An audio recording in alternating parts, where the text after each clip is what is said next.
What advice do you have for moms who are concerned that their teen has developed some unhealthy eating patterns, who maybe has gained weight, but you don't want to make kids feel bad about themselves, but at the same time, you want to help them develop healthier eating patterns. What's your advice to moms on how to even approach that? Help them see that it's not because they have no control or they have no willpower, but it's actually, these patterns are being established by the stress response, and then helping them figure out what their stressors are and developing the habits. And so I do have sort of a guide for parents to help them walk through that with their teens. So But what does that even initial conversation sound like, right? I would think that, especially with girls, you would have a little bit of anxiety about opening the conversation for the very first time, right? Because you don't want to hurt your child's feelings. You don't want to make them right, feel bad about themselves, but you do want to share your concern and right. help them.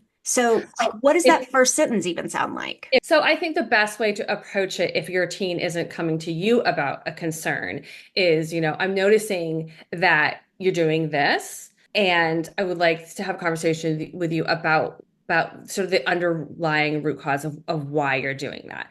And some teens will be open to that conversation, and some teens will 100% not be open to that conversation. I think teens will very often feel very judged by parents no matter what. And so if you feel like that conversation, like your teen would not be open to that conversation, then I don't think it's helpful to have that conversation.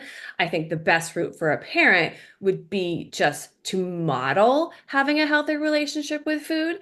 And so that as they grow, instead of seeing like, wow, mom had a bad day at work and she's coming home and she ate a whole bag, of Doritos, like they're not seeing you do that, and they're not seeing you criticize yourself all the time in the mirror and things like that. So you are developing that and you're modeling it so that, for me growing up, eating, 20 cookies was normal in my household. Like that was not, there was nothing wrong with that in my, and, not that I should have been shamed for it, but also like, I don't know, maybe not the best thing. So it's just modeling like what actually a healthy relationship with food is like. Yes, I eat these things, but I also don't gorge on them and or use them in a way that's unhealthy. And so sometimes sort of it's a more of a backdoor approach for parents.